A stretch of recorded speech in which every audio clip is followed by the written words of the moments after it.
कहानी अर्शी की चैनल में आप सभी व्यूअर्स का स्वागत है। आज मेरा पति मुझे छोड़कर विदेश जा रहा था और मेरा रो रो कर बुरा हाल था। आखिर आज उनके जाने का समय आ ही गया था। मैं दरवाज़े पर खड़ी थी जब वह मुझे अकेला छोड़कर चले गए। जाते हुए उन्होंने मुझे एक बार पलट कर देखा था। उनके जाने के बाद मेरी सास ने मुझे बालों से पकड़कर घसीटा और कमरे में ले गई। कहने लगी,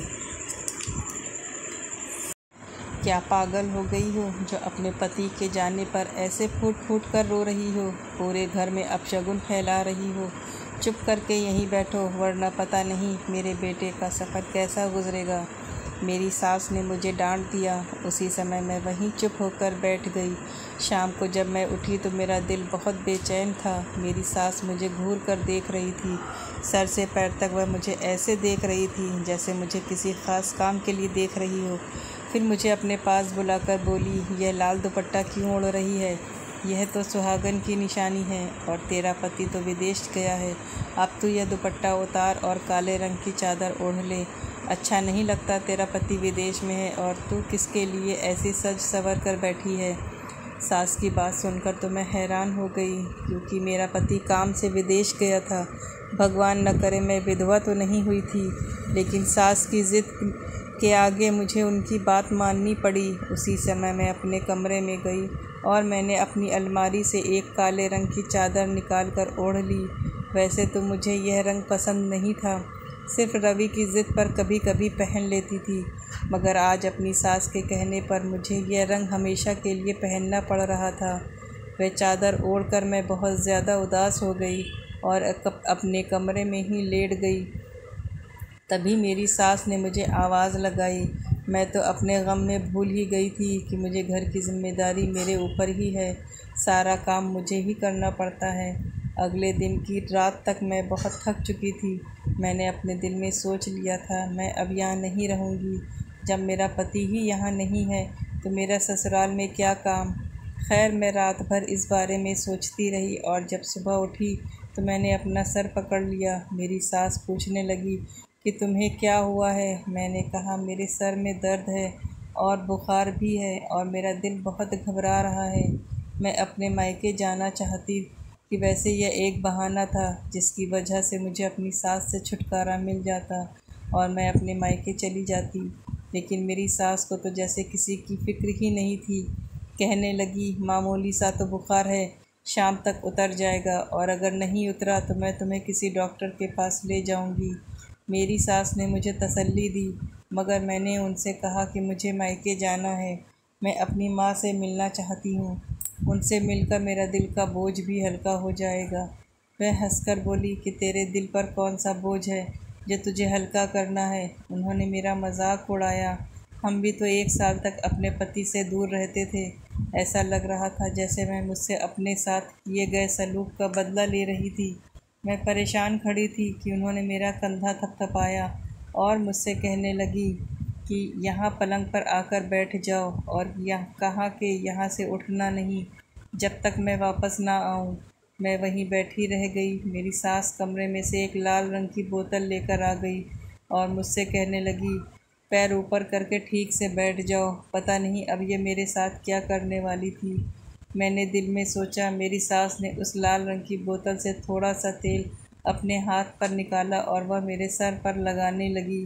वह तेल बहुत अजीब सा था और मुझे उससे जलन हो रही थी। ऐसा लग रहा था जैसे मेरे सर के बालों में किसी ने तेज़ाब डाल दिया हो। मेरी सास ने मेरा सर दबाना शुरू कर दिया और साथ ही सर की मालिश करने लगी। कहने लगी, जब तुझे आराम हो जाएगा, ये ऐसा तेल है जिसे 8-10 दिन लगाने से ही तबीयत ठीक हो जाती है। यह तेल हमारे घर में पहले इस्तेमाल होता था, बल्कि मेरी सास भी मुझे यही तेल लगाया करती थी। अब मैं वहीं बैठी रही। मैंने सर के दर्द का बहाना तो कर लिया था, लेकिन मैं बुरी तरह फंस गई थी। इस कड़वे तेल की मालिश करवाना मुझे बहुत बुरा लग रहा था। आधे घंटे के बाद मेरी सास ने मलमल कर मेरा सर छोड़ा। तभी किसी ने दरवाज़ा खटखटाया। मैंने दरवाज़ा खोला तो सामने एक औरत खड़ी थी। यह मेरी सास से रोज़ाना मिलने आया करती थी। उसे देखते ही मेरी सास खुश हो गई और बोली, आजा शालू, मैं तेरा ही इंतज़ार कर रही थी। देख, मेरे बहू के सर में इतना शदीद दर्द था। मैंने उसे मालिश की तो यह सही हो गई। मेरी सास उनको बहुत खुशी से यह बात बता रही थी। खैर, मैं अपने कमरे में चली गई और थोड़ी देर बाद इनके लिए चाय बनाकर लाई। मेरा दिल बहुत भारी हो रहा था। चाय पीने से भी जैसे उल्टी आ रही थी। मैं उसी समय अपने कमरे में जाकर लेट गई और मुझे जल्दी ही नींद आ गई। रात के 8 बजे मेरी आँख खुली तो देखा कि मेरी सास ने खाना बनाकर तैयार कर लिया था। मुझे प्यार से बुलाया और कहने लगी, आजा, आकर खाना खा ले। मैंने खाना खाया, लेकिन मेरे मुंह का टेस्ट तक बदल चुका था। इस तेल ने तो मेरी तबीयत और ज़्यादा ख़राब कर दी थी। मैंने खाना खा लिया। हैरत मुझे तब हुई जब मेरी सास ने मुझसे कहा कि तू जाकर अपने कमरे में सो जा। ऐसा रोज़ नहीं होता था, बल्कि खाना खाने के बाद वह मुझसे अपने पैर दबाने को कहती और कभी मुझसे बर्तन धोने को कहती। लेकिन आज मेरी सास मुझ पर कुछ ज़्यादा ही मेहरबान हो रही थी, जो कि मुझे समझ में नहीं आ रहा था। खैर, मैं अपने कमरे में आकर सो गई और मुझे इतनी गहरी नींद आई जैसे किसी ने मुझे नशा दे दिया हो। सुबह तक मैं सोती रही, मुझे कुछ होश ही नहीं रहा। सुबह उठी तो मेरा सर बहुत भारी हो रहा था, यहाँ तक कि मुझसे चला भी नहीं जा रहा था। मैंने अपनी सास से कहा, माँ जी, आपने मेरी तबीयत ठीक करने के लिए मुझे यह तेल लगाया था, लेकिन इससे तो मुझे अपनी तबीयत और ज़्यादा ख़राब लग रही है। अब तो मुझसे चला भी नहीं जा रहा, मेरा दिल भी बेचैन हो रहा है। तो मेरी सास ने हंसकर कहा, अरे बेटा, 8-10 दिन बाद ही यह तेल असर करेगा। अभी तो तेरी तबीयत ख़राब है और इस तेल से शुरू में ऐसा ही होता है। सास की बात सुनकर मैं सुकून से हो गई, लेकिन मुझे बहुत अजीब सा लग रहा था। अगली रात भी जब मेरी तबीयत ऐसे ही ख़राब रही तो मैंने सोचा इस तेल की मालिश से छुटकारा पाने का यही एक तरीका है कि मैं अपनी सास की तेल वाली बोतल ही कहीं छुपा दूँ। मैंने ऐसा ही किया। दोपहर को जब वो पड़ोस में गई तो मैंने उनके कमरे में जाकर वह तेल की बोतल उठाई और अलमारी के पीछे छुपा दी। सोचा अगर मेरी सास ज़्यादा बिगड़ी तो उन्हें बता दूंगी, क्योंकि अब मुझसे यह रोज़ रोज़ की तकलीफ़ बर्दाश्त नहीं हो रही थी। इसलिए मैंने तेल छुपाना ही बेहतर समझा। सास जब घर में वापस आई तो उन्होंने वह तेल की बोतल ढूंढना शुरू की। कहने लगी कि तेरे सर की मालिश करनी है। तेल की बोतल पता नहीं कहाँ चली गई। मैं भी उनके सामने ऐसी हो गई जैसे मुझे कुछ पता ही ना हो। उसके बाद माँ जी ने इतना शोर मचाया कि सारा घर सर पर उठा लिया। मुझे उनकी यह बात बहुत अजीब लगी। उन्हें मेरे सर के दर्द से इतनी क्या तकलीफ़ थी, तो वह मेरे सर में रोज़ाना तेल लगाना चाहती थी, क्योंकि मेरी सास का बर्ताव तो मेरे साथ कुछ ज़्यादा अच्छा नहीं था। मैं सोच ही नहीं सकती थी कि वह मेरी इतनी फ़िक्र भी कर सकती है।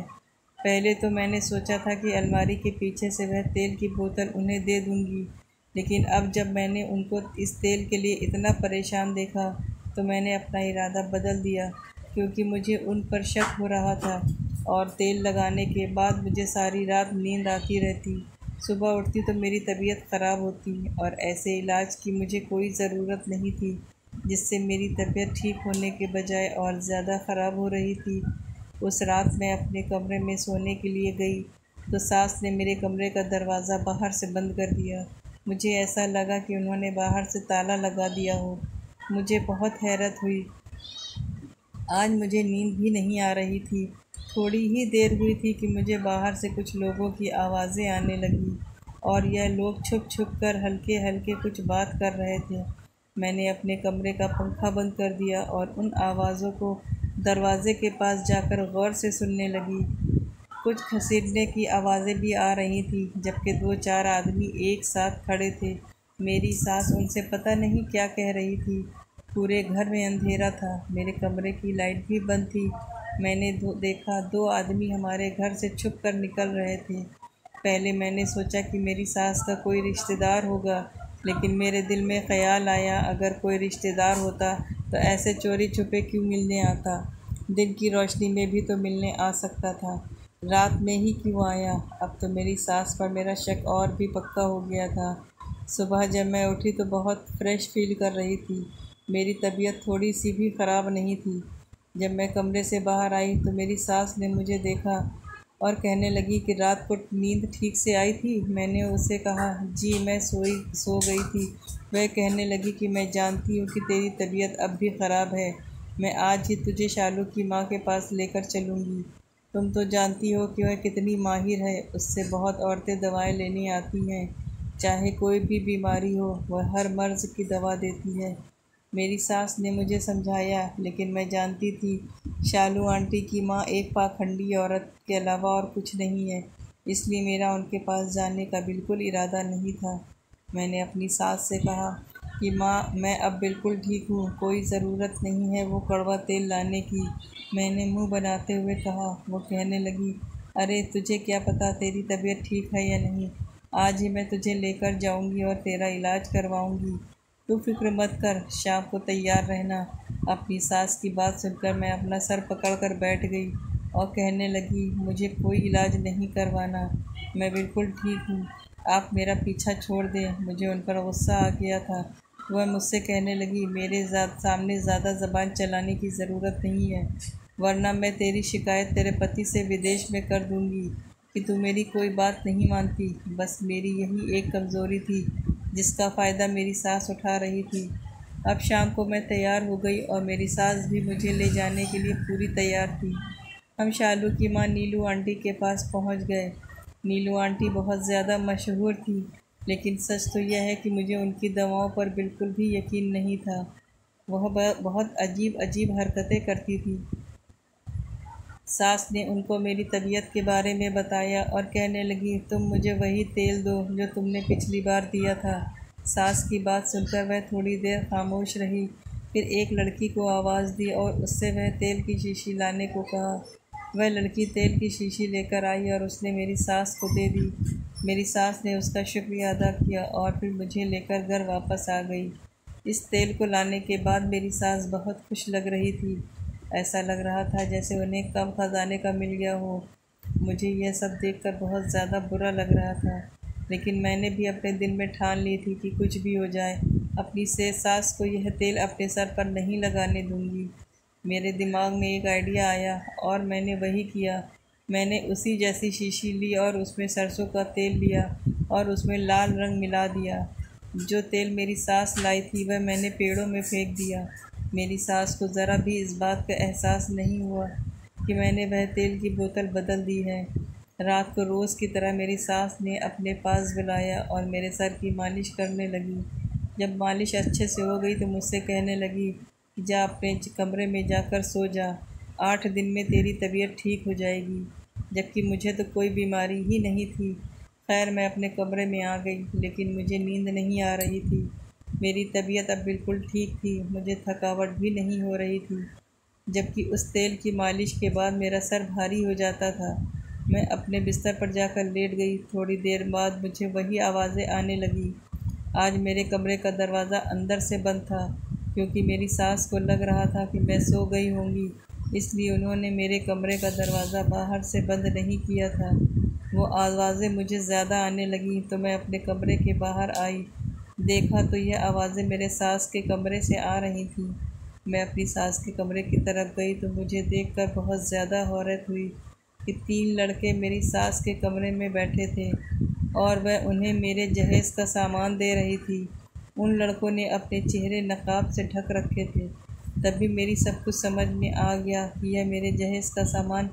यह सोचते ही मुझे चक्कर आने लगे। मैं दरवाज़ा खोलकर उनके कमरे के अंदर चली गई और अपनी सास के सामने जाकर खड़ी हो गई। मैंने उनसे कहा, माँ जी, यह लोग कौन हैं और मेरे दहेज के बर्तन आप इन्हें क्यों दे रही हैं?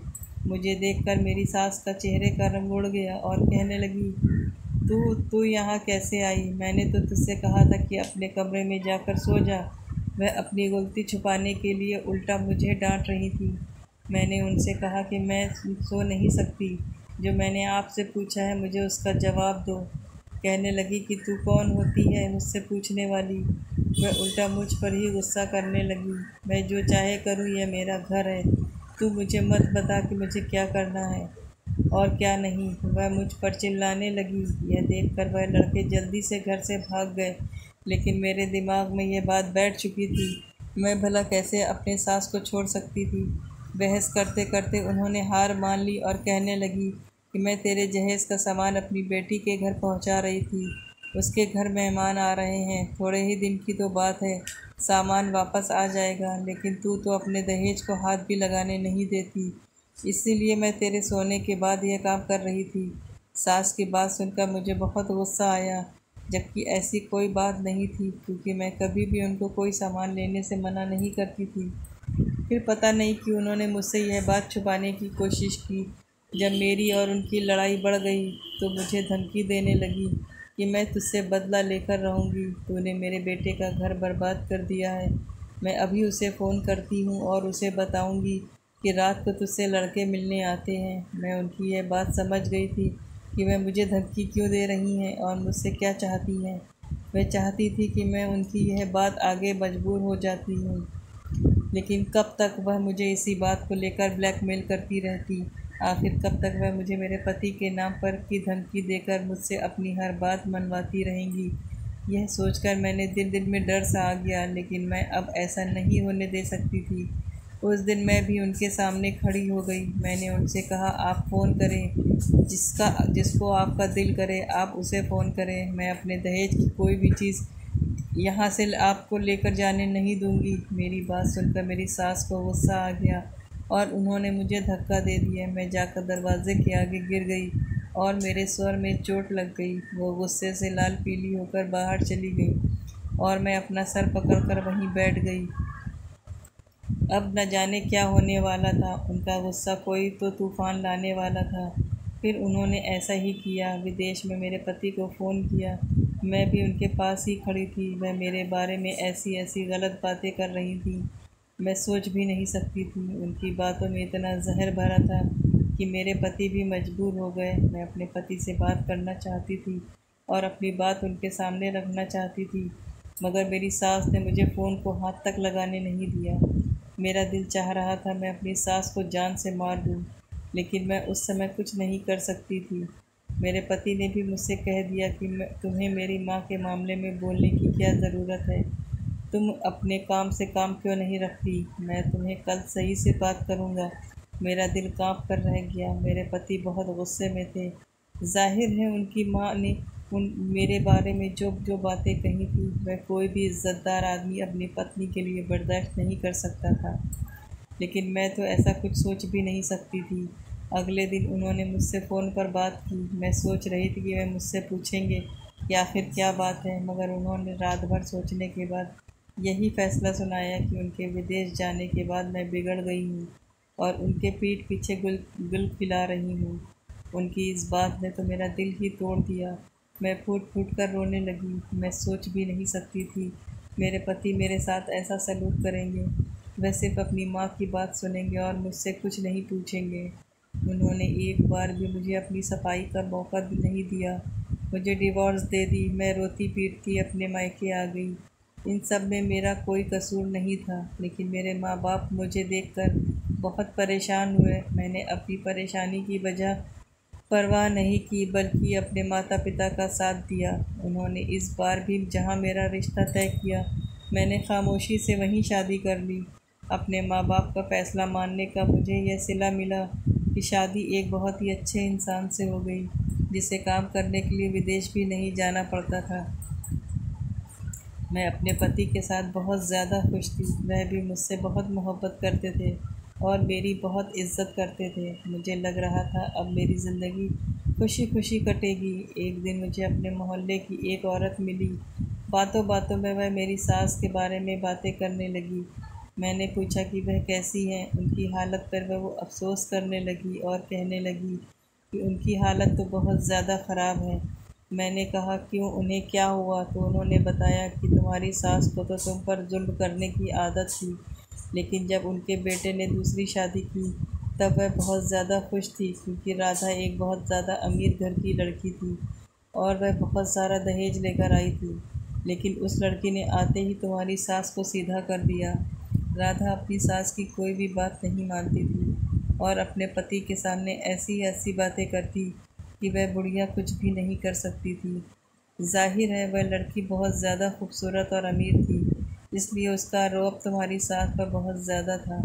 तुम्हारी सास तो तुम्हारे ऊपर जुल्म करने की आदत थी। उसने अपनी दूसरी बहू के साथ भी वही करने की कोशिश की।